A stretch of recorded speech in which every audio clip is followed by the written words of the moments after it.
All right, good. And we're recording, and so I want to officially say that it is my very big honor and Hmm. total joy to bring to you Reiki Awakening Academy to meet my teacher, Deborah Lindsey.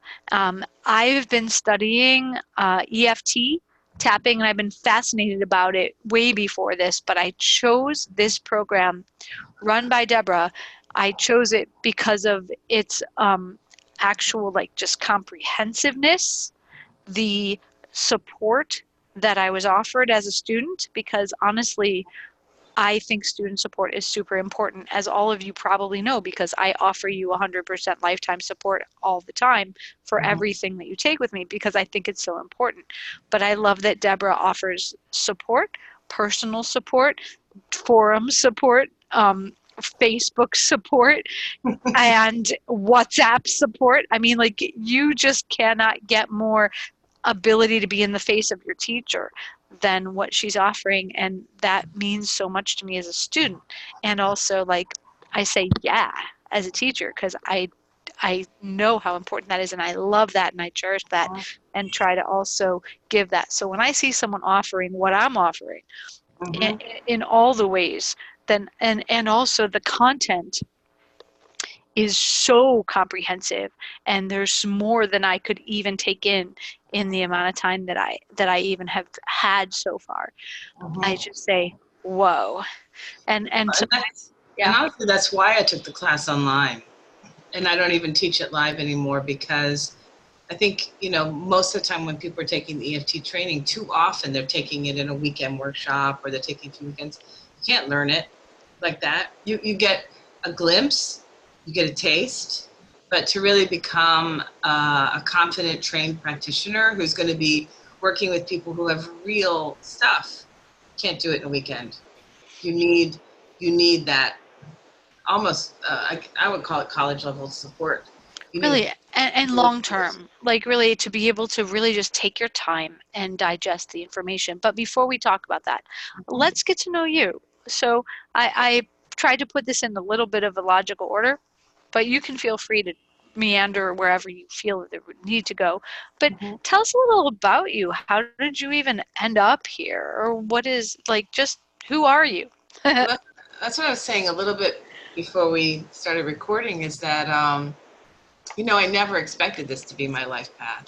It really, when you're a kid and you're thinking about who you're going to be when you grow up, you don't say, oh, I'm going to be a EFT master practitioner and instructor. It's not on the list.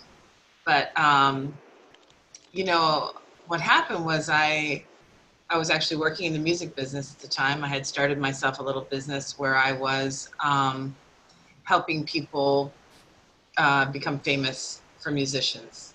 It was my 20s and 30s, and then I just started developing debilitating anxiety. And I had grown up in a household where my mother had anxiety and um, some other challenges in that regard, and it scared me because I didn't want to go down that same path. And fortunately, I was really, really poor. I didn't have any health insurance, so I couldn't go down the medical path. Mm, And so I had to find myself an option. And I started with essential oils. That was the first thing that came my way. And then one day I was at a health fair, and my anxiety was really bad. And this guy, Ken, I don't even remember his last name, came up and he's like, let me help you with that. And he did a round of EFT. And I was like, that's silly. It's silly, and it sounds silly, and that's silly.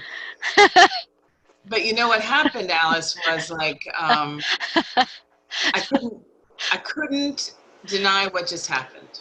Like for the first time, I had real relief. mm, I was at a point where I was literally crawling under my desk in fetal position at work. I oh my had five gosh. people working with me, and the phone would ring and it would be one tiny little stressor, and I would just crawl under my desk and curl up and try to disappear, hoping that I could just get through the day without any more stresses. And that's the honest to God truth. Wow. And I could not function. I could not afford medicine. I couldn't afford not to go to work. I didn't know what to do. And so when this man comes up to me and he shows me these silly tapping points, and then all of a sudden I feel better, I couldn't deny it. And so that's when my, I'll call it my addiction to EFT started. And that was 20 years ago. That was 1990. Well, 1997 is when I first learned it. 1999 is when I had, completed my training and went out into the world and started helping people. And by 2000, I had opened a full-time practice. And so then I taught the class live starting 2001. I guess I started teaching it live for several years, many Wow. years. And of course, there wasn't like internet teaching then, so you were just teaching locally. Yeah, didn't even Yeah. exist. So I would teach locally. I would travel to teach it. And it would be, small groups, 10, 20, 30 people. And then we started a university, the International Metaphysical University, and that was in 2009. And that's when I put the course online, was for the university. And then I just really grew with it. And it's become my thing. Um, why do I love it so much? Well, you can't you can't not love something that changes your own life. Like, I've never had to take any kind of antidepressant, anti-anxiety pill, nothing. But on top of that, I get to watch miracles for a living. I get to see people heal from things that nothing else helps them heal. And when you get to see that once, it stays with you. When you get to see that every day for years, um, that's like, I mean, what else in your life is like that? What else in your life is like that, where you see somebody come in who can't get through their day, whose life is completely on hold, they're struggling every day, and they walk out and they have that smile on their face, and they come back and they tell you, I haven't, I think about something silly, like a woman that couldn't drive across the bridge in her town. It's a silly little example.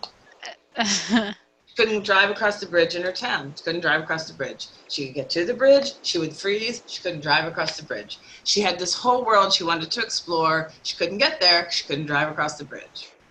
1 hour later, no stress, goes and drives across the bridge. Her whole life opens up after 1 hour tapping.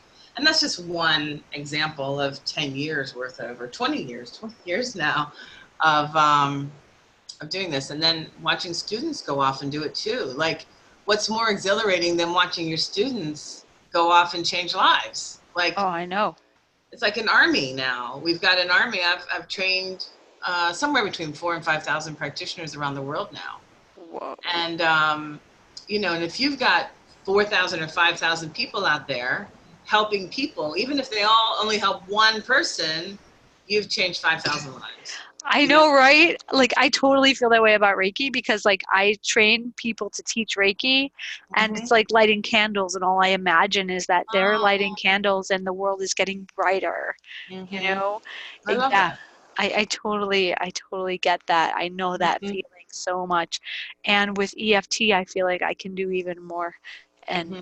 and I love that. I had a friend give yeah. me a plant for Christmas one year, and I would take cuttings off that plant each year and give them to my friends at Christmas. Yeah, So it's kind of the same thing, right? But the light, I yeah, love that. exactly. And the other thing is, what was I going to tell you that I think that the ways that you can combine, like I do Reiki sessions. I have a lot of Reiki clients that come. I'm just starting with EFT to add to my practice. Mm-hmm. But what I'm doing with my Reiki clients is I'm hearing ways that I could use tapping to help them release some of their self-limiting beliefs.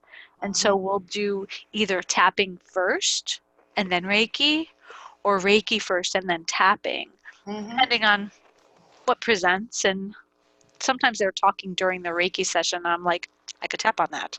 Yeah. And sometimes they tell me before the Reiki session, and I'm like, rather than you laying your thinking about this the entire Reiki time, let's tap and get it out of the way, and then we'll do some Reiki. But Mm-hmm. the combination of EFT with other therapies is very powerful. And as someone that also offers intuitive counseling, it's a great tool to have in the toolbox, Yeah. because people come with different needs, and this will help with that, and this will help with this, and you And just choose. one of the things that I love about EFT is that EFT is so adaptable. A lot of techniques, a lot of things that are out there, you have to do it this way and that's the only way. EFT comes to the practitioner, not the practitioner to EFT. So someone like you who does Reiki and that's your passion, you can combine this with Reiki and create something that is specifically you. And somebody else can come to it with hypnosis, and they put somebody into trance, and then they ask them the issues and tap it out. Somebody else comes to it with, a million different things, whether it's your college education, your counseling, your own experience of having been through a health crisis. All of those things take EFT and make you bigger. It's not that you make EFT bigger. Of course you do. You make EFT bigger when you combine it and grow it and create something new. But it's really like it makes you bigger. And that's what I love about it. Can I ask you something? Sure. Do we know that our audience knows what EFT is? Not necessarily, which is why I did include in here some bits about here to give you Okay. the opportunity to answer some questions. And I'm just going to put these things here, but maybe, hold on. This is what I had. Okay. So let's start. I just wanted to see, before answering this question, or maybe in combined with answering this question, tell us, what is EFT in your words, and then compare it to things that my students are familiar with, like Reiki. So EFT stands for the Emotional Freedom Techniques. It's probably best known as tapping.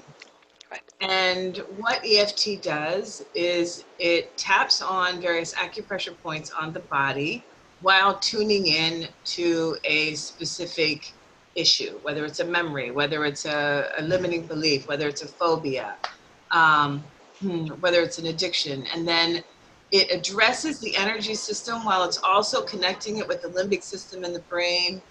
And then what you're doing is essentially something completely new in the world as far as I'm concerned. Like energy healing, I love energy healing. I do Reiki, I do Kalemi, I do pranic healing.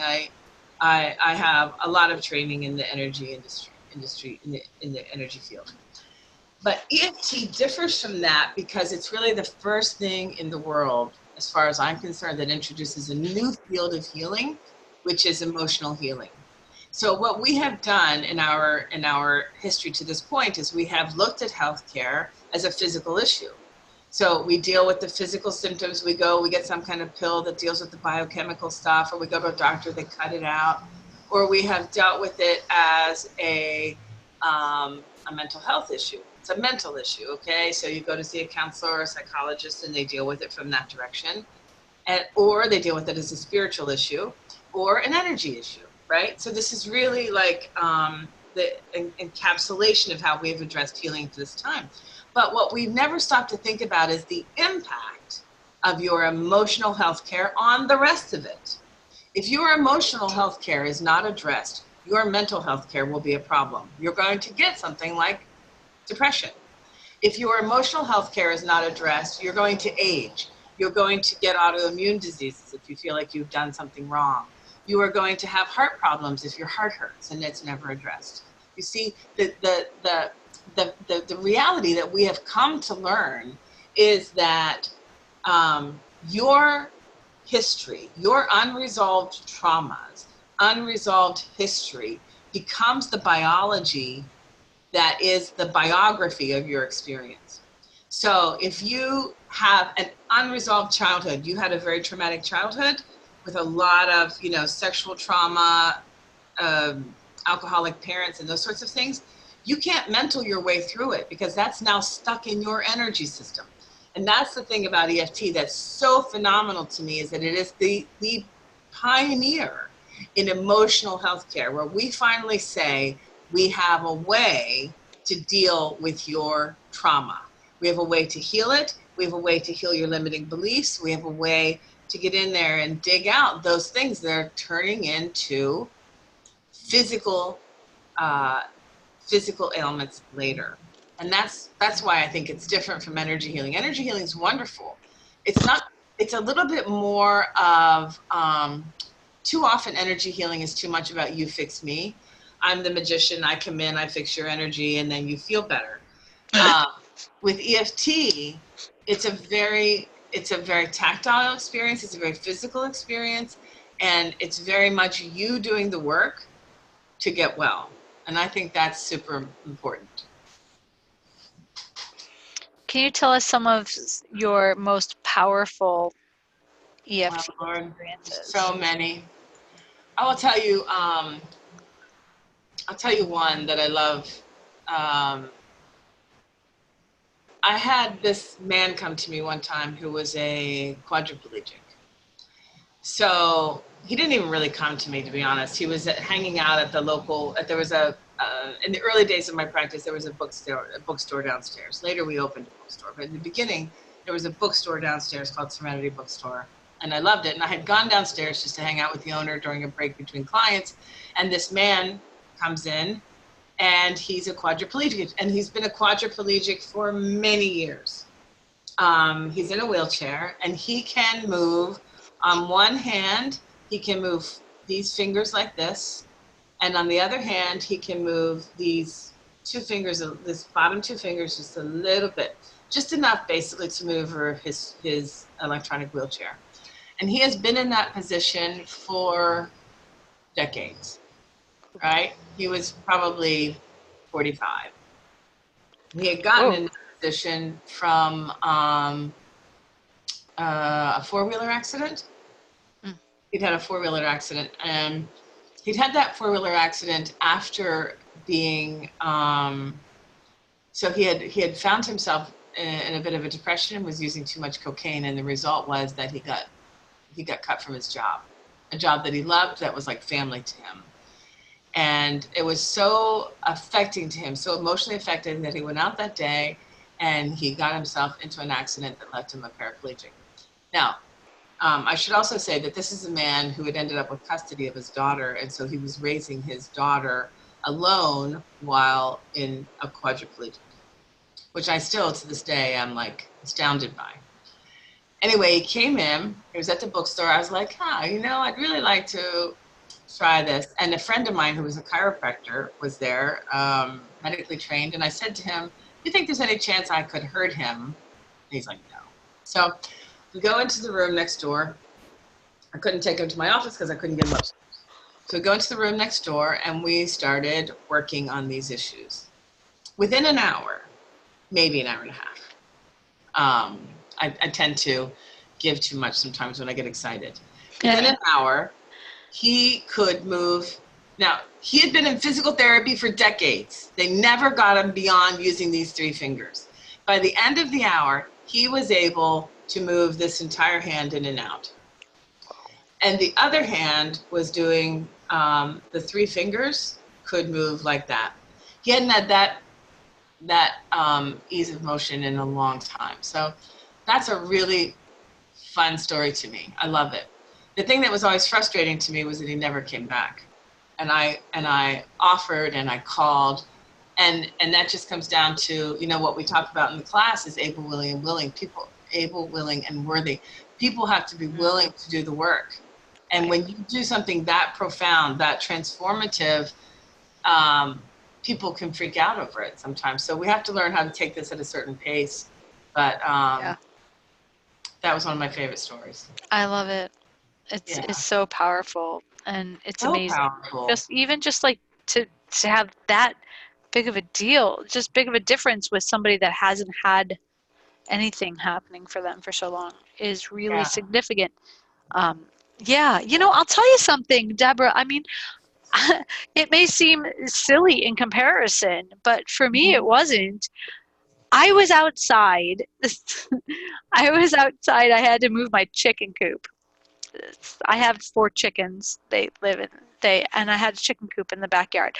And I had and because of like some neighbor who complained and the zoning and whatever, like I had to move my chicken coop into the garage. So stupid.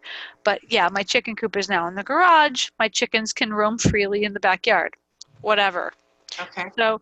So we had to move the chicken coop and clean up the backyard and make a big deal. And so mosquitoes, basically, when I was out there and I'm moving the chicken coop and cleaning up the backyard and all the things, mosquitoes bit me like crazy all over. Okay, I got like massively attacked by mosquitoes that day. And when I came in, I was like, oh my God, I am covered in welts and mosquito bites and I'm itching and uncomfortable. And I thought, all right, I'm going to tap. Mm-hmm. So, I mean, I was seriously uncomfortable, like the most intense itch that could happen all over me. And I would have been like, but I'm like, I'm going to tap. So Mm-hmm. I start tapping on the mosquito bites and on the itch. And I'm like, even though I'm having an itch, even though these mosquito bites are itching, I deeply and completely love and accept myself.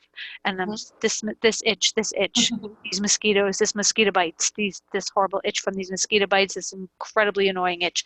And I'll tell you, after I went through the pattern a couple of times, I had no itch at all. It's funny I was because you know fine. what's interesting. When I listen to that as a practitioner, like my ear is like, what is a mosquito doing? But they're stinging you, right? So what else was stinging you? Like your anger at the neighbors and the irritation. Like I can see it Who even complained now when about my you talk chickens? about it, right? Like you were Right? feeling stung by the emotional impact of that, and you felt powerless and you felt unable to Yeah. solve it, right? And so that was all sticking in your energy system, which we could say attracted the mosquitoes. But yeah, that's how this all works. It's like it can be as seemingly small as getting stung by mosquitoes, or it can be as big as sexual trauma. Lord, sexual trauma, probably 50% of my practice at one point. Like, it seemed like everybody walking through my door had been experiencing some level of sexual trauma, which is something we as a society still don't even really talk about. Right. It can be difficulty in your marriage. It can be addictions. I mean, addicts, man, like you got to feel for them. I have several that come to me for Focus, Reiki, and I tap with them. Yeah. all those things that we felt like are unresolvable. Autoimmune diseases, all of that's emotional. You know, like I'll tell you another story real quick. I don't know how much time we have. Go ahead, please. I was thinking about this story today. I had this client one time who had fibromyalgia really bad, and she was such a frustrating client to me because we just weren't getting anywhere. Just weren't getting anywhere. And I like to think that everybody gets better. But on this particular case, she just kept coming back. I got to give her props for that. And one day she started talking to me about how, and the thing I want to mention about this woman is she was very religious. Like religion was the sentence out of her mouth. Everything was about God, right? And that's okay in EFT. Like whatever belief system, doesn't matter. Right. But she said to me something about how when she was a kid, she had watched The Exorcist, and it had scared the bejesus out of her. And what really came down to was that she wasn't afraid of. She was afraid of the devil, right? She was afraid that it got so deeply embedded into her system that that became a reality upon which she created her life. She became very, very religious in a 180-degree reaction to this fear of the devil. So what we had to do was we brought in The Exorcist. I brought a TV into my room and at the time a DVD player, and she couldn't even turn it on. She was absolutely traumatized just thinking about turning it on. And um and and then so we just like tapped it down so she could start watching. And anytime it came to a moment that she was afraid of, and by the end she was laughing. She would watch the movie and she would laugh. But what she hadn't recognized was that her pain was a chronic fear of God, a chronic fear of being punished by God, a chronic fear of the dark forces that there were on the planet, right? Mm. And so no matter how much I was tapping on, even though I'm in pain, even though I'm stressed, even though whatever the thing was, at the end of the day, it was her overarching fear of life and fear of death that was causing her to have such dramatic pain, Whoa. right? Yeah. God, So the it pain applies all over, fibromyalgia, it's all over your body. all over. Yeah. And it applies to every ailment. I don't think there is a single ailment on the planet that does not have an emotional component. But until this point in history, we haven't had even the realization that there's an emotional component, let alone a capacity to deal with the emotional component. Once we start figuring that out and we start going in there and doing the work to heal the emotional stuff, which is happening on the energetic level because your emotions are energetic. It's the electricity that runs your body, right? Definitely.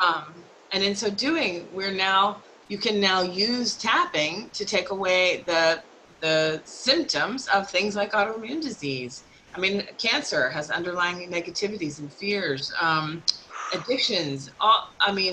MS. Limited beliefs, phobias. It's all in there. And when we start going in and digging around, we start pulling that stuff up and giving people a pathway to health. Yeah. It's some of the challenges, I think, and I want I want to go back to my slides in a minute, but I think some of the challenges are when we find someone, like I have a very good friend who has MS, and she came to my office once, and I did Reiki and tapping with her, and her foot, was different. Like her foot would get like really weak after a little while of the day, and her foot was tingling and all kinds of things happening during Reiki and during the tapping, and she was like, I have a lot more energy in my foot right now, and it was like, wow.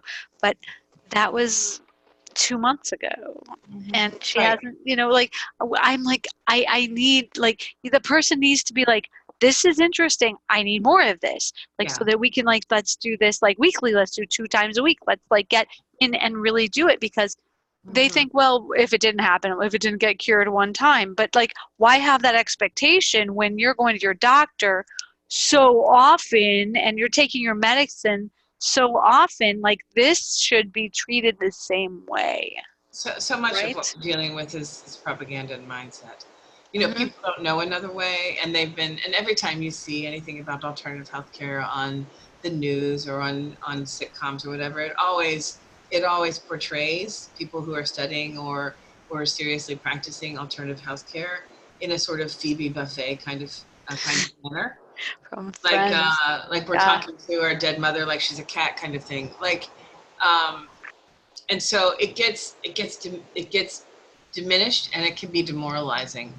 And so somebody in that position, if they don't really have any kind of a guide in front of them that says that can actually help me, we're Legit. not cheap. We're good at what we do, and we're not generally inexpensive. So to invest a little bit of money into this kind of thing, knowing, or thinking that, not without fully understanding and believing the power in it, can can overwhelm people. I get that. But Yeah. I will tell you, there's one, if you look on the internet, I can't tell you the man's name, but there is a very famous case of a man who healed himself of MS, fully healed himself of Yeah. MS. I saw that. I need to send it to her. Awesome, right? It is incredible. It's a little Right. bit like, it makes you go, whoa.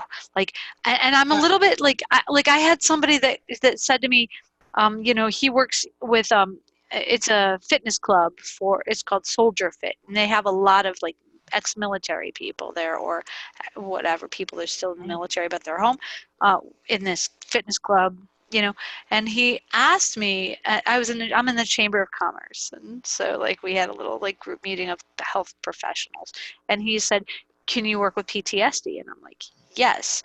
And so he said, when you finish your level 2 training, send me an email. So like I did, I finished, and I sent him an email and I said, I'd love to come and do a demonstration. I'd love to talk to people. And he Yeah. hasn't gotten back to me. So like, I'm not done with this dude because we're in the Chamber of Commerce, Yeah. but so I'm going to go back to him, but like, I'm going to have to convince him or something, or ask him what's happening and get him to answer me, because Right. it's that we Can't. have to, Right. At the end of the day, you can't sometimes convince anybody. They have to come to you.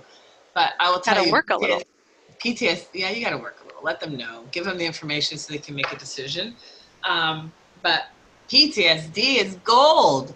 Like, that's like, if somebody comes to me with PTSD, I'm like, woo! Like, It gets Most right people up are there like, as section trauma, PTSD, right? you're having all these symptoms and whatever, and you're like, yay, bring it. Right? I remember this time I was teaching a workshop. I was teaching a workshop in Tennessee, right? I think it was Tennessee or North Carolina. Oh my gosh. Whatever. All right. And so I was teaching a workshop there, and it had been like posted on the outside, and people showed up. We didn't know who, and there was this man that showed up who was an elderly man. He looked like he was homeless. He was really in a bad place, right? But like my eagle eye, man, I couldn't stop looking at him. I'm like, I'm going there. And so turns out he was a Vietnam vet. And when he was in Vietnam, he was walking down the street one day, very traditional story, bomb blows up, guy beside him dies in front of him, standing there with his hand in his, with his arm in his hand, and the rest of him scattered everywhere. And he comes home with none other than PTSD. So I'm going to just say round numbers, 40 years. I mean, this was, I had that, whatever. We're just going to say 40 years because I'm not going to sit here and figure out what year that was and what year was Vietnam, whatever. It was about 40 years. So for 40 years, the man had been diagnosed with schizophrenia because he could hear the voice of his friend berating him and angry at him for not being the one who died. Letting him die that day, for just angry at him, whether this was actually a man talking to him that was essentially haunting him, or whether this was his own guilt and consciousness talking to him. For the last 40 years, I don't know, right? But he let me work on him. And kind of feel bad for the rest of the class because, like, I zeroed in, baby, and I couldn't help myself, and we got to work. And the thing was that by the end, you see their face change, you see their demeanor change, you see their energy change, you see that they're essentially changed. And he said, and I tried to get him to tune into his voice, this friend's voice, and he couldn't hear it anymore. And that's like one of those moments when you're like, okay, now I know why God, source, whatever, put me in these shoes, because these are the kind of moments that make life worth living. Like, this isn't even just, I made $100, right? Like, this is like, someone changed a life tonight. That's like my thing. Someone changed a life tonight. I know and I don't know what happened. I don't know what happened when he walked out that door. 3 minutes. First of all, you never know if anybody's telling you the truth. Might have been a lie. Might have still been hearing the voice. I don't think so, because I've been around the block a few times. I can see when someone's lying to me with EFT. At least I think I can, right? Why would he lie? No. And of course not. yeah, and maybe he walked out the door and 5 minutes later the voice was back. I don't know. But I know that for that moment in time, that was done. And I know that with EFT, when something's cleared, it usually doesn't come back. Yeah. Unless it's related to unresolved layers and there's things underneath of it, and it's one symptom affecting from different aspects, then. But most of the time, once you deal with something and you resolve it, it's gone. And so I think about those kinds of stories, and they're pretty extraordinary. They're not your average, the person who walks in the door who was, sexually molested by it's always the uncle, right? Sexually molested by the uncle or a cousin or whatever, and that they can't get on with their lives. They can't get on with their lives. It's 20, 30 years later, they can't get on with their lives. That one moment is stuck like a record and like a groove in an old record. I know I'm old. But it's like that. And until we clear that energy system, once it starts clearing up, then they're good. Like, they're gold and they can go on. And that's magic when you see somebody's life transform, sometimes in an hour, sometimes in half an hour, sometimes in one round of tapping, like other people. I call them the difference between an issue-based client and a life client. Yeah. So somebody comes in with an issue, we can address that issue. And then there's clients that got complicated, complex issues, and we need time. But yeah, that's one of the easiest things that EFT can help with. Oh Lord, a headache, Right. um, Mosquito bites. mosquito bites, like just a worry, going to a job interview, you're stressed about that, problems with your husband, a fight you had Grudge. today. A Yeah. grudge. Like I had one of the things I love about your program is that it was a challenge. We had to make a list of a personal piece. We had to make a list of the things that about ourselves that we would want to release or get rid of or change or heal. And I Mm-hmm. mean, we all have stuff, right? So like Everybody. and then like I'm thinking to myself when I'm starting the program, like, okay, I'll just start with the little things. But you're like, but the assignment was start with the biggest one, and I was like, oh God, why do I have to That's start probably with a the mistake. biggest one? Like, I just want to start with an easy thing. No, start with the biggest one because it has an impact, honestly. That's why. So, That's like, I spent, 25 minutes tapping on something that had been bothering me and plaguing me, and I had been ignoring and shoving down inside me for 6 years or something. And, and it cleared. It cleared so much that, like, I felt like I'm okay. Like, I felt like it's not even mine anymore. It's over there. mm-hmm. I was amazed. See, that's why. Yeah. See, that's what I love about your program. It's like it makes you do things and you think, wow, well, this isn't going to work and whatever. And you do it, and all of a sudden you're like, what just happened? I don't even feel like that anymore. And I Yeah. can't even believe it. But, Mm-hmm. and that's incredible. And I was going to also tell you, I have a new client Mm-hmm. who came for Reiki. And I said, can I also do some tapping with you? She has Lyme disease. Ah, okay. And her Lyme disease makes her very exhausted. That's her symptom right now, that like she gets very tired out by like 5 p.m. 4, Okay. even 4:30. And she's got kids and she's got a job and all this stuff, and she doesn't want to be so tired. And so I did tapping on her about taking back her power. Some of the things that we, learned about in the program, I take back. Even though this and this, I am choosing to take back my power now, or Mm-hmm. I release all emotional attachment to this. I am, I am in charge of my own energy field, and I declare that it is mine. Like I did a lot of Okay. empowering with her, and I Mm-hmm. said, please text me tonight. Please let me know how you're doing and if there's any difference. And she didn't. So I'm like, I like, know. I need to But it is know. Like, sad. I'm gonna have to, like, I know. I was like, tomorrow morning I'm gonna reach out to her and be like, so hello, can you please tell me how you're doing? Because I just really want to know. I want to know, and I know that, like I said, please come regularly. Let's do some work on this. I think it can really help you. Um, and Kay, she's planning on it, but whatever. But like, it's like, she said I feel better. It's what she said. And like, I don't, it was one of those things, like, you can't measure it. She's in the middle of the day, she still has her energy, whatever. But she said she feels better, and there's Mm-hmm. something about that she felt a shift. And so I was just like dying to know, how are you going to be tonight? I didn't find out yet. But like, the thing is, like, my daughter, who's 13, we were at a restaurant, and all of a sudden she comes down with a headache. Mom, I have a headache. I'm like, okay. She's like, I'm like, okay, let's tap. She's like, I don't want to talk. I don't want to talk. I'm in a restaurant. I'm like, don't talk. Think about your headache and just follow me. And we'll just tap. Nobody knows. We're doing something. Nobody cares. Nobody's going to see this. No big deal. So I tapped 2 times through the tapping sequence. Her headache was gone. Mm-hmm. She's Yeah, like, of course. I'm fine. I'm good now, Mom. You're good. Yeah. So the easiest things are these little aches and pains, mosquito bites, headaches, things that just I'm upset with my daughter because she was mean to me earlier, for no reason, because she has hormones or she has like stress or whatever's her ish, but it was like, like tap on that and like I'm fine now, I'm good, And and the thing easy. about it is, all of those little things become. Somebody used some great terminology today. Um, I don't know, like little note, like like you have those little sticker notes, and they're like little sticker notes all over your energy. Post-it notes. Post-it Yeah, notes, so little yeah. post-it notes all over your energy system that never get resolved, right?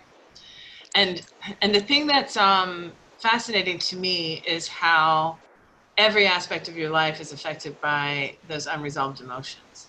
So if you just have a fight with your husband, right, and you never deal with it, never really deal with it, you move on, you pretend to forget, but you never really do the work to deal with it. And you may have even come up with some kind of compromise or some sort of solution, and it may not even matter. But if that sticks there, your relationship is a little bit damaged, and it never gets back. Humpty Dumpty has a chip, right? He hasn't fallen off the wall, but Humpty Dumpty's got a chip. So, um, so you know, your relationship with your children, your relationships with your spouse, your relationships at work, your capacity to rebound from illness, aging, all those things are affected by how effectively you manage your emotional health. Whew. You know, think about the fact, let's just think about a simple idea that your body, you are gifted from the source 100% of the energy you need to run your body every day. But you have 10% of your energy left in your unresolved issues with your mother. And you've got 10% energy from being bullied as a kid. And you've got 10% energy over here at anger at your spouse. And so by the time it's done, at the end of the day, you're running your body on 30%, right?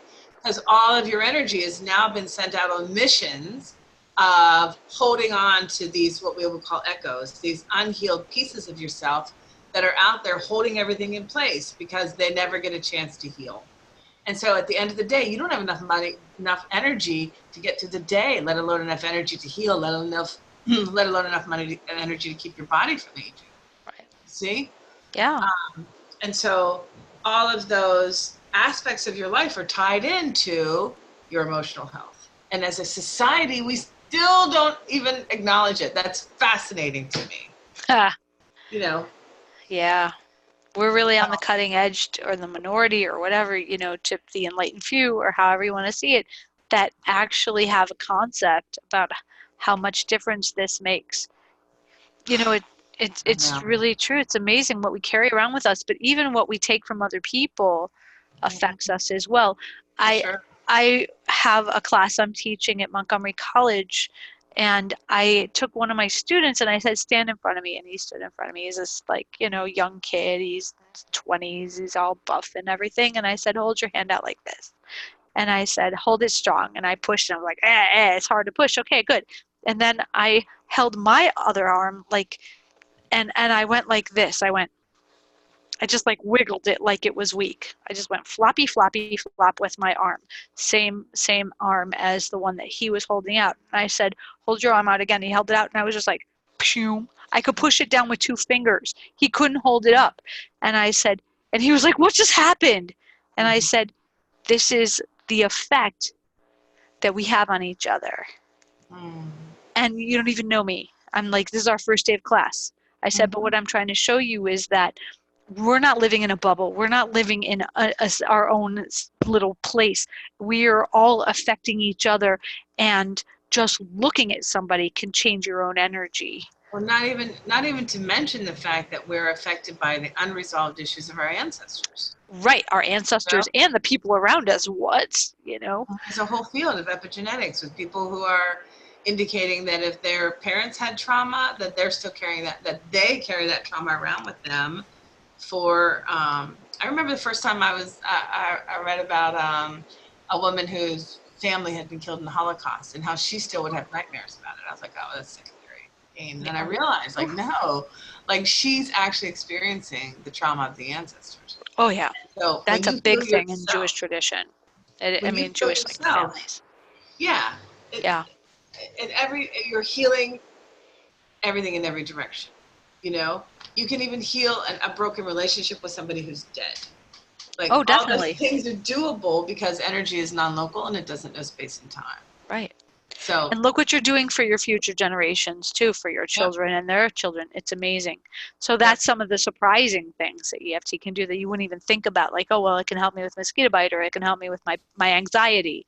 I've definitely found some powerful results on anxiety, by the way. Teenagers, teenagers and grown-ups, and I mean, it's Yeah. amazing, like just anybody. Mm-hmm. So here, a very important thing for our people to know, Mm-hmm. just like self-healing with Reiki. Can you do EFT for yourself? Yeah, of course. Yes, Yeah. In fact, you should. Everybody definitely should. should. Everybody should. Yeah, Yeah. you can learn it and you can do it on yourself, and it Mhm. makes a huge difference, a surprisingly amazing difference. Yeah, it's so easy to do. And So, yeah. so we want to do it now. We want to teach everybody EFT. So what I thought was we could do a demo, but I wanted to see if I can make this work. Let me see if I know. Yeah, I can do a poll. Okay, so I'm gonna ask if our, my thing is freaking out. Okay, yeah, yep, just a second. I'm gonna ask if, okay, which do you choose? Which would you want to do? Okay, and I'm gonna put like, so we have, tell me what I had written there because I can't see it. Abundance, Success motivation, basically the same thing. sex, and motive, which Success. they're not the same thing. Okay, well, they are kind of, but which would we want to do tapping for? Okay, and I'm going to let our people choose. So there, okay. Is it showing? Can you guys see it, or do I have to share the poll? Can you see the poll? Can anybody see the poll? Can you see it, Deb? Trying to find out how to Okay, do so let that. me hit stop share for a second. Okay. Oh, let me launch it. Okay, there. So attendees, those of you who are here, choose one. Okay. Um, Abundance and success are very similar. Um, true, true, true. But I want to know what they're interested in, and maybe we can. Margaret, can you hear it now? Can you see it? You guys can see it now. There we go. Okay. I'm giving you guys. To how many votes did we get? 1, 2, 3. We have 5 people here. Oh, counting me and Deb. Okay, so that's fine. So we had abundance being the winner. okay. Okay, so and you're right. They're very similar. So the good news is Mm-hmm. that we can that there's no there that you tap on one, you're gonna get benefits for the other. Mm-hmm. Okay, so can you lead us in a quick tapping session Can we on, bring everybody on video and audio now? Can we interact? let me see. Yeah, I basically had made everybody off. So let me see if I can do it. Let me see. You guys can activate your camera, if you would please. Hey, there's BJ. Thanks. Oh, there's Paula. Hey, Paula. Sorry. Oh, sorry. Everybody. My students love you guys. Margaret. Okay, good. Um, Margaret, your camera's not working, but that's okay. We'll just carry on. Okay, so my students are here, and there are going to be people that are going to watch the video. They're probably, sometimes people just like they register and they intend to watch the video later. So we're not going to worry about those people. But Mm-hmm. for Paula and Margaret and BJ, we can do this together. And what was whatever the one that we said was a successor? I don't remember which one came up in the poll. Motivation. Well, Motivation. let's look at abundance in a broader scope. It's not just about getting money, but it's about allowing good things into our lives. One of the things I don't like is that EFT gets presented as this sort of magical project, the process that's going to make you rich, and I find it annoying. It is going to help overcome those abundance, so that those barriers to abundance, so that you can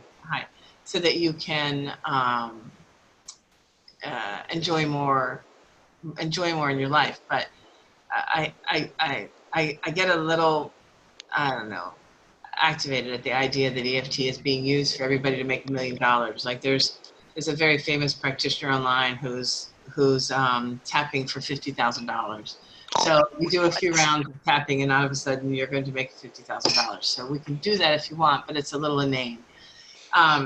So my question would be, like, in what area of your life, and you guys can turn your cameras on or your mics on and tell me, in what area of your life do you feel like you most need abundance? Where are you most blocked?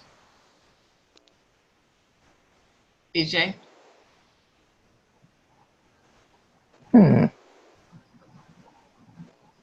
Happiness. Happiness. Okay, that's a whole different game. Oh.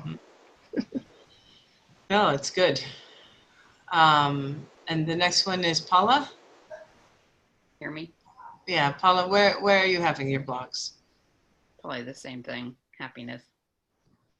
Mm-hmm. And the last person is Margaret.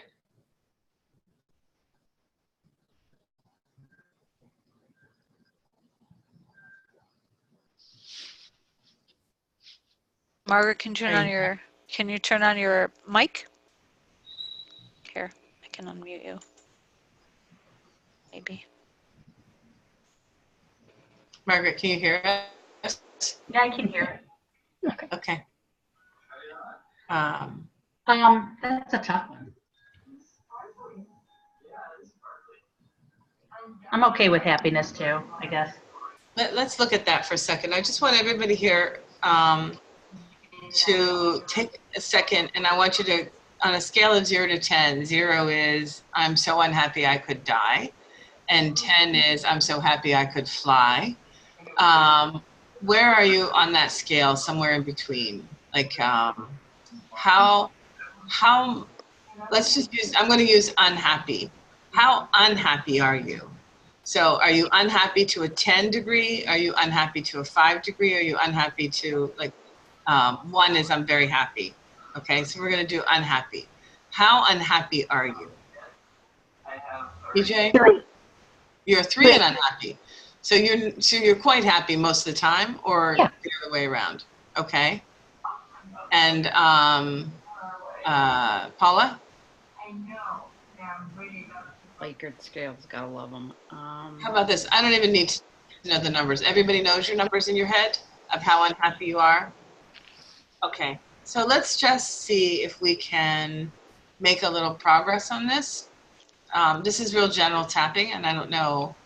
I'm going to have to do a lot of guessing as to what the reasons are that people are unhappy, because otherwise I have to actually get in there and start digging in and talking to you and finding out what the blocks are. So I'm going to just do some guessing, if that's okay with each other. Sure. With everybody, okay?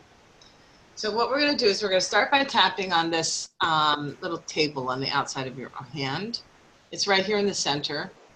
And you can tap with as many fingers as you want. You can tap with 1, you can tap with all of them. And you're going to say, even though I can't seem to find my happiness. Even though I can't seem to find my happiness. My happiness is elusive. My happiness is elusive. I can see it. I can see it. But it's out there somewhere and I can never get there. But it's out there somewhere and I can never get there. I love, accept, and forgive myself. I love, accept, and forgive myself. Even though I can't seem to find my happiness. Even though I can't seem to find my happiness. It's elusive. It's elusive. Always out there somewhere. Always out there somewhere. Something I'm chasing and never finding. Something I'm chasing and never finding. I love, accept, and forgive myself. I love, accept, and forgive myself. Even though I can't seem to find my happiness. Even though I can't seem to find my happiness. Something always blocks me. Something always blocks me. I love, accept, and forgive myself. I love, accept, and forgive myself. Okay, tap right here on the top of your head. This elusive happiness. This elusive happiness. So come down here on the eyebrow, the very beginning of your eyebrow. It's where if you shaved your eyebrows, it would be right there. This elusive happiness. This elusive happiness. Now, right here on the outside of your eye, this elusive happiness. This elusive happiness.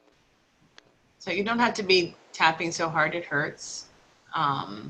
Just tap a little bit and a few times. All right, here underneath the eye, it can be either eye, this elusive happiness. This elusive happiness. Okay, underneath the eye. Nose. Or underneath the nose. Sorry. This elusive happiness. This elusive happiness. Right here on the chin. This elusive happiness. This elusive happiness. Now on the collarbone, if you have a little nut that sticks up there, the clavicular knob. Click on that. This elusive happiness. This elusive happiness. Now underneath your arm, you're going to go across from your boobs, and on the outside of your arm, there's a little tender spot there. This elusive happiness. This elusive happiness. Now we're going to go to the thumb, and on the outside of the thumbnail, on the corner, the bottom corner of your thumbnail is the actual point on the outside. This elusive happiness. This elusive happiness. Next finger, this elusive happiness. This elusive happiness. Next finger, this elusive happiness. This elusive happiness. Next finger, this elusive happiness. This elusive happiness. Next finger, this elusive happiness. This elusive happiness. Back to the side of the hand. And take a deep breath in.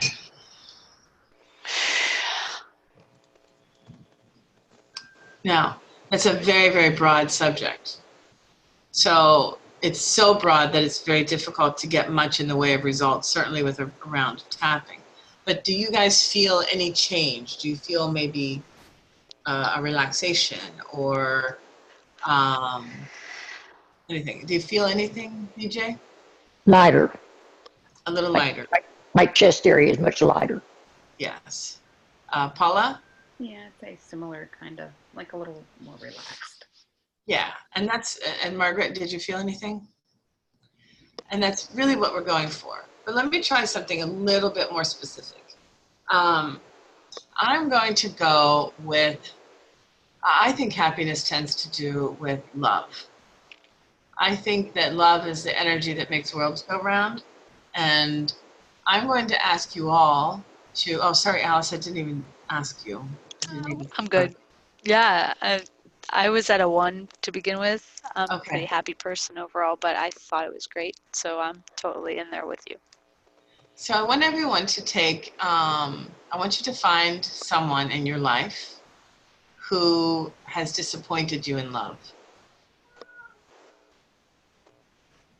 Someone, it could be when you were a little kid, it could be your mother or your father, it could be your current spouse, it could be someone that you loved that didn't love you back. It could be your children, someone who has disappointed you in how they have loved you.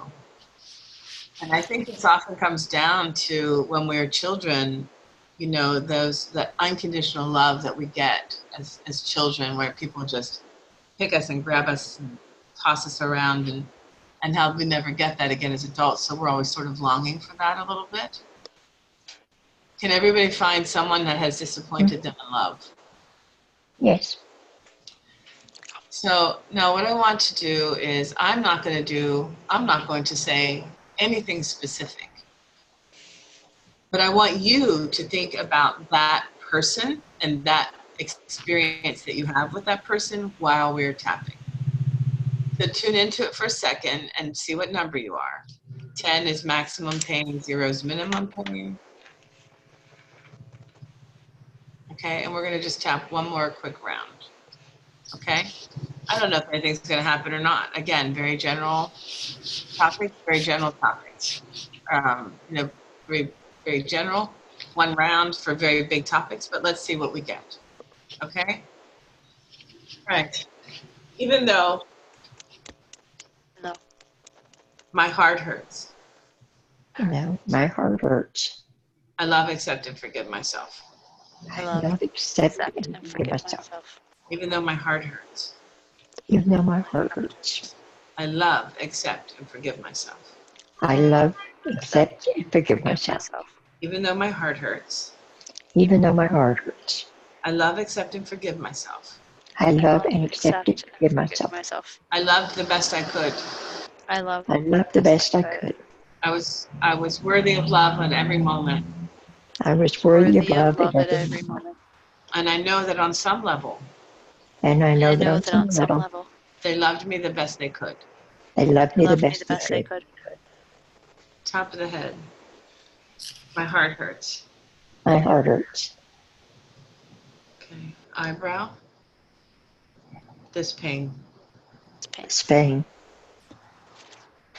Side of the eye. This sadness.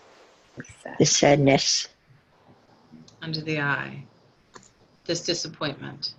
This disappointment. And you can close your eyes and just let the emotions come over you. Let the memories and the emotions come over you, okay? Under the nose.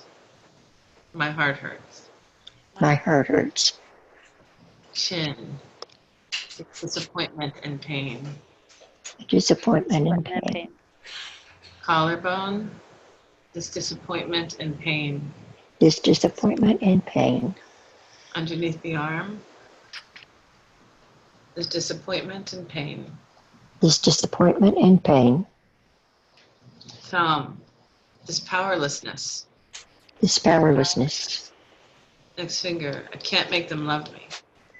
I can't make them love me. Next finger. I can't make them love me. I can't make them love me. Next finger. And no matter how hard I try, No matter how hard I try. they don't love me the way I need them to. They don't. They don't love me the way I need them to. need them to. Next finger. And it makes me so sad. Makes me so sad. So sad. Side of the hand. Makes me so sad. Makes me so sad. Makes me so sad. Okay. Top of the head. Even though they don't love me Even though they don't They love don't love me. me the way I need them to. the way The way that I I need need them them to. I remember that I am worthy. I remember that I am worthy. Eyebrow. Even though they don't love me Even though they don't love me. the way I need them to. The way The I way need them to. them And I to. feel powerless to change it. And I feel powerless to change it. I remember that I am full of love. I remember I that I remember that I am am full of love. love. Loved. This disappointment and sadness. The disappointment and sadness. Under the eye, the disappointment and sadness. The disappointment and sadness. Under the nose, disappointment and sadness. Disappointment and sadness. Chin, disappointment and sadness. Disappointment and sadness. Collarbone, this wondering what's wrong with me. He's wondering what's wrong with me. me. Under the arm, what did I do wrong that they don't love me? What did I do Did I wrong do that went wrong? They don't love me.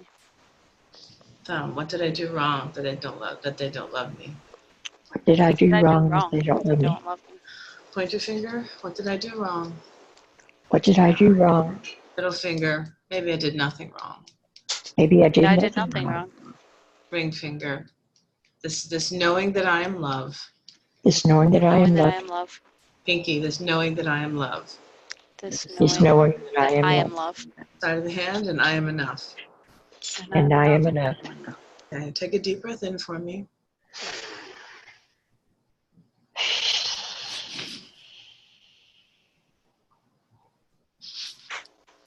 Okay, so take a second and see if you feel any different. You might tune into that particular person and see if you have any kind of change in how you see it or feel about it. Again, you may or may not. Don't feel pressured to say that you do if you don't. But just take a second and feel it. Another thing that might have happened is it might have stirred a pot and a number of things are coming up that want to be healed. And that can happen too. As you take off one layer, the next layer comes to the surface, begging for healing. That can happen as well. You'll be okay either way because we just did a little bit. But, so BJ, anything happened for you? I felt some release. Okay, that's as much as you can get. It doesn't have to be some specific revelation. It can be. Sometimes it is. But it doesn't have to be, you know. Paula? A little more relaxed again, like a little lighter. And Margaret? No, I don't feel anything different. Okay. That's fine. It's such generalized tapping that it's really hard to know. The other thing that happens sometimes, not that I'm predicting, only to be aware of, is that a lot of times in the moment, it's hard to put any kind of definition or expectation on it because you don't know what it's going to feel like. But the next time you tune into it, you find, oh, it might have actually made a difference. I don't think about that person anymore, or I feel less affected or something like that. May happen, may not happen. Not really the environment for something that heavy, but just a little demonstration for y'all. Something that I notice that happens when I do tapping myself, and when I'm thinking about something that's really bothering me and I tap about it, is that it starts to become like I'm kind of numb about it instead of caught up in it. Like all of a sudden I feel like that's over there. That's not mine right now. It's over there. And so that's been a common thing that has happened consistently for me when I do tapping on something. And so if you think about the thing that was bothering you before, if something fit that description, and then we tap on it, and then all of a sudden it's like, meh, you know, Doesn't bother me the same I'm way. numb on that, you know, or that's like over there. It's not mine right now. Then that's a very common thing. I also just want to say real quick that I noticed that when I'm tapping and when I've hit change, I have like this feeling of my blood rushing in a weird way. That just and I feel that when I tap with my clients as well. And when I feel that, I think I can tell that it's happened for them too. So that's when I know there's been a change. So it's just something to just help you be a little bit more aware, a little more mindful of your own energy and what shifts for you. People have very different reactions, and there's no requirement on their part to have any reaction at all. Right.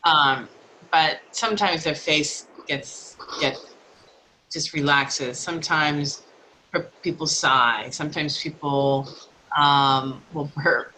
Sometimes Yawning. Yawning. They get bored and yawn. Those sorts of things. So much yawning. But yeah. So I hope that was helpful. So thank you, Deborah. That was an amazing demonstration. A quick run through, there's a few more questions I had for you. Tell us about your program. You know, what makes your EFT training special? What can a student expect? And how long does it typically take to become certified? Well, I have 3 levels now. They're all online. And so you go to onlineeftcertification.com and you can find the website there.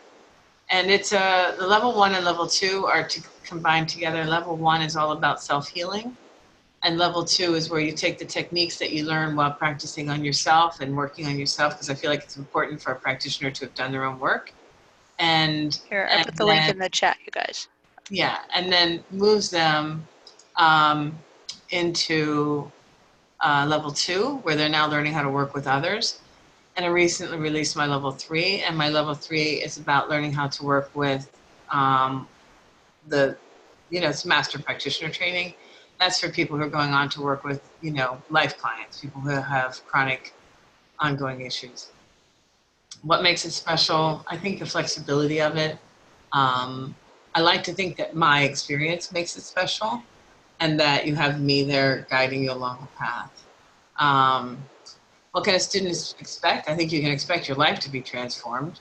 I think you can expect to come out with a skill set that can change your life.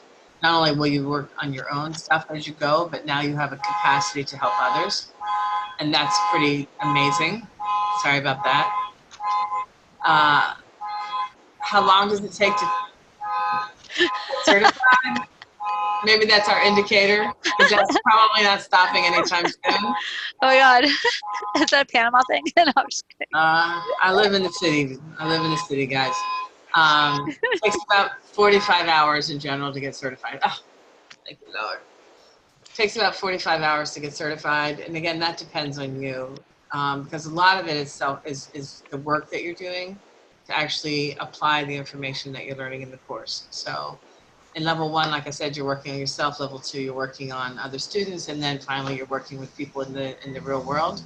And by level 3, you should be having a full-time practice. So progressive. It's so amazing that you just really get all this experience I love the way you do this. It's got so you. much, it's got so many aspects where you're working on yourself, you're working with others, and you're documenting it, and you've got a forum where you're talking about it, and there's a Facebook group that where you have people that you can talk with, and there's so much support that it's really amazing.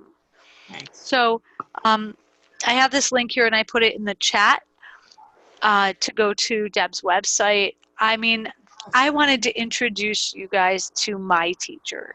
You know, when I have a teacher, like I'm very picky about my teachers, okay? Because I know what it means to show a good education, to offer something that's really positive and supportive and really comprehensive. And so when I find someone that's doing that, I want to bring them to you because I can't do that better. This is the EFT training. I'm not going to come around and teach EFT at Reiki Awakening Academy because I can't do it as well as Deborah.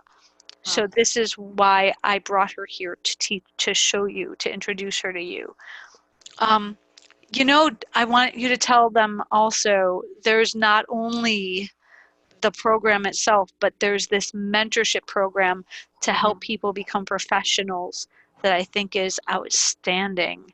And so can you talk a little about what that offers? Because there's so much there that I haven't even, like, I've just dipped a little bit into like this huge pool.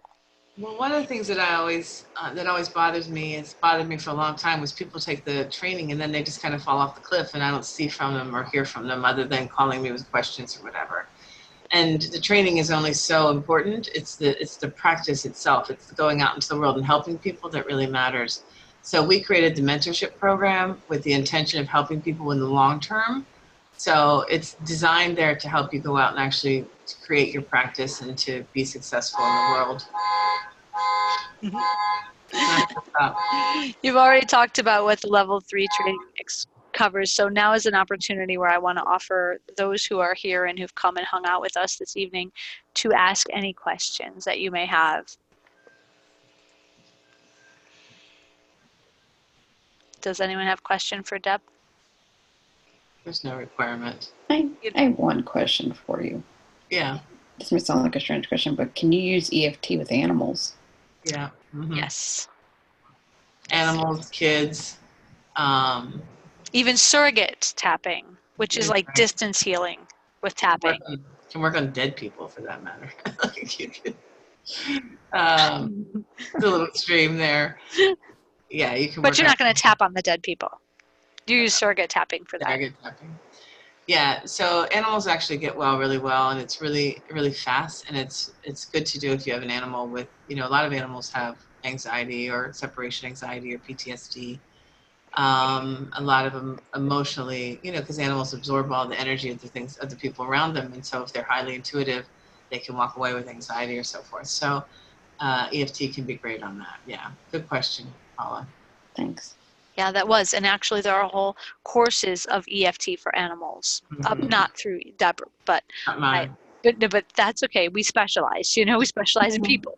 But there are people who specialize in EFT for animals. And also you can do surrogate tapping, which I think, you know, me being so into distance healing and distance learning and all of that, I love the idea of distance, being able to surrogate tap. And it's really just another reinforcement of how we're all connected.